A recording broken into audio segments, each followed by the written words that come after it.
Aliás, tem uma reportagem bem interessante da Carolina Nogueira, nossa colega de Brasília, falando que com o apoio do Centrão, o Lira testa a força para manter o texto de isenção do IR, né? Que é um pouco disso do que o Josias está falando.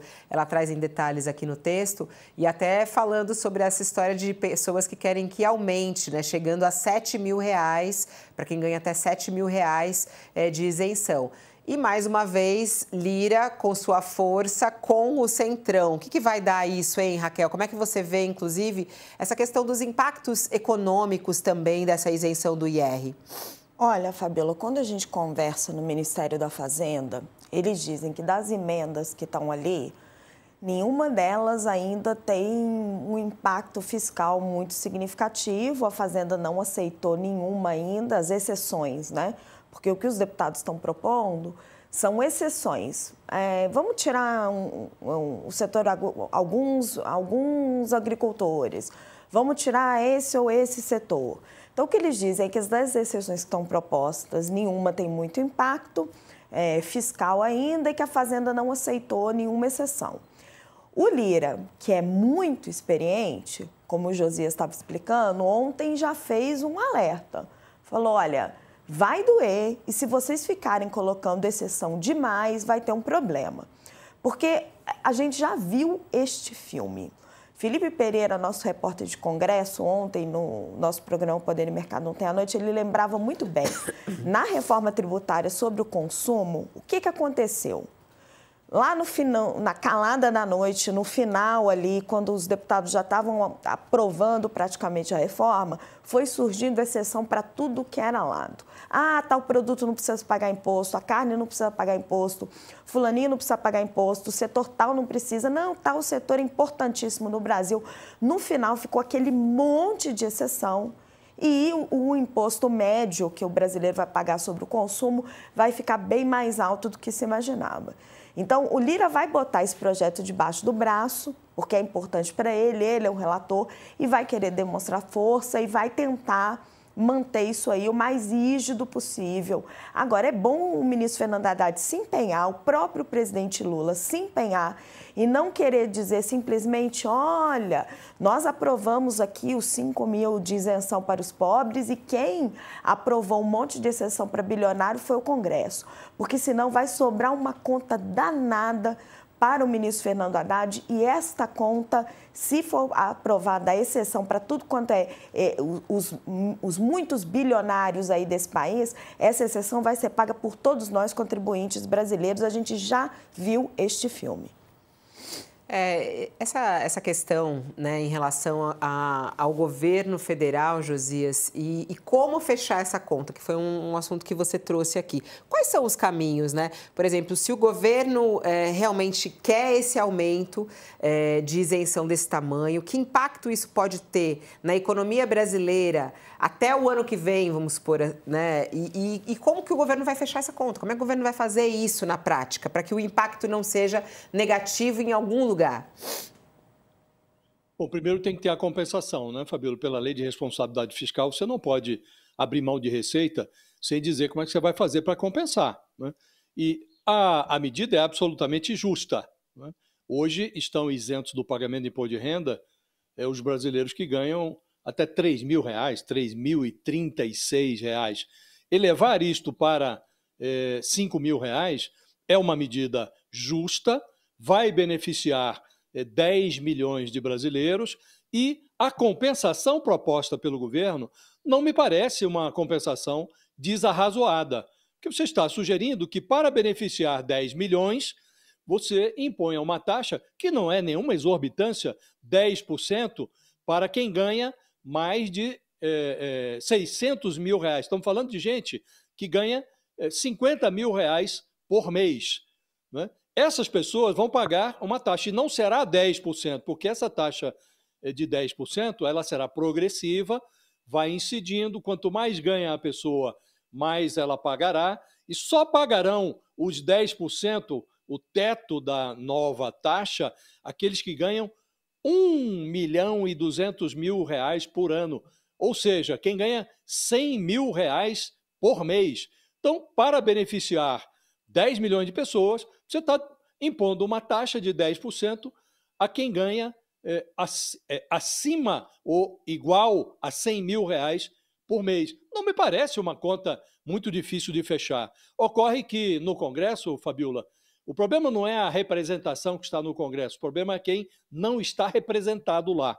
E esses 10 milhões que serão beneficiados com essa medida, com essa isenção, esses são brasileiros subrepresentados no Legislativo. Infelizmente, essa é a nossa realidade.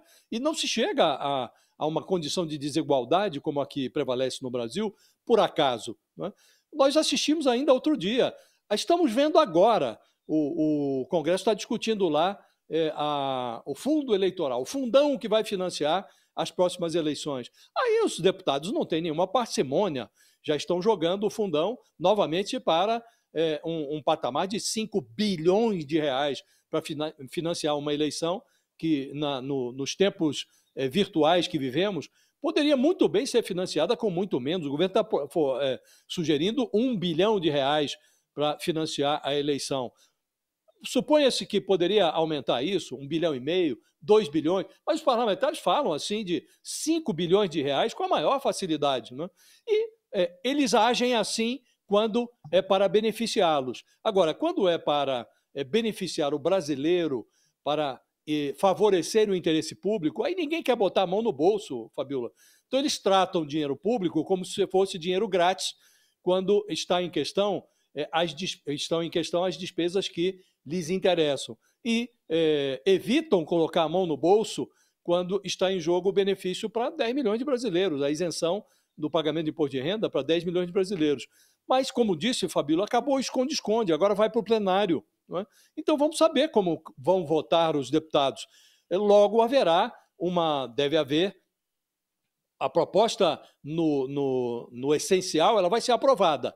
Isenção para quem ganha até 5 mil reais. Ninguém vai votar contra isso, ninguém se aventurará a votar contra isso. Aí virão os destaques, gente sugerindo exceções na compensação. Olha, essa categoria aqui não vai pagar os 10%, ou gente irresponsavelmente, como alguns bolsonaristas estão cogitando, não, em vez de dar isenção para quem ganha até 5 mil, vamos aumentar isso, vamos aumentar para quem ganha até 10 mil reais, sem falar da compensação, sem mencionar como é que cobre o dinheiro que deixará de entrar nos cofres públicos. Então, todo tipo de responsabilidade estará presente no plenário. Aí é preciso que o eleitor veja como votarão os parlamentares e acompanhe a votação no painel eletrônico, que é uma votação pública, e depois reaja adequadamente quando vier a eleição, Fabíola, no ano que vem. Então, acabou o esconde-esconde, a coisa vai ser transparente, a votação vai ser levada ao plenário. É possível fazer, a fórmula que foi apresentada pelo governo não é esdrúxula, é uma forma bastante razoável. Se os parlamentares acham que pode fazer diferente, é preciso ver qual a proposta que eles vão apresentar. Pegar aqui rapidinho, só para dar nome aos bois do conflito político que eu estou falando. Porque o governo Lula é dividido. A vitória da ala política, e aí estamos falando Gleisi Hoffmann, Rui Costa, etc., está garantida, gente. Como disse o Arthur Lira, não tem deputado que vai votar contra aumentar a isenção do imposto de renda para 5 mil reais. O que precisa avisar para esses ministros e para o próprio presidente Luiz Inácio Lula da Silva é: não deixem Fernando Haddad sozinho, e tampouco Arthur Lira. Porque se ficarem aprovando um monte de exceção para vários tipos de bilionário e para vários setores, a conta toda vai cair nas costas nossas, contribuintes brasileiros, e vai ter reflexo lá no dólar. Então, não adianta fazer igual na reforma tributária, o presidente Lula autorizar um monte de exceção e fazer de conta que não é com ele, porque é com ele sim. A conta vai ser nossa, só amarrando. Amarrou muito bem a conta, como sempre, né, Raquel? Quando que não é nossa. A conta né? É nossa. É sempre nossa. O imposto, Fabiola, imposto é um andor, né? É um andor. Tá todo contribuinte ajuda a carregar aquele andor. Se você tira a gente de baixo, que está suportando o peso, e isentar quem ganha até 5 mil reais, significa tirar a gente debaixo do andor, o peso fica maior. Então, você tem que definir quem é que vai pagar aquela diferença. E aí o governo está dizendo, olha, estamos propondo aqui que quem ganha mais de 600 mil reais por ano pague essa diferença. Se o Congresso desvirtua essa fórmula, aí é como diz a Raquel, todo mundo vai suportar este peso adicional. Então, é preciso ver se, como dissemos no início, né, Fabíola, o que vai ser aprovado, vai. Agora, é preciso ver se não vai ser aprovado de forma defeituosa.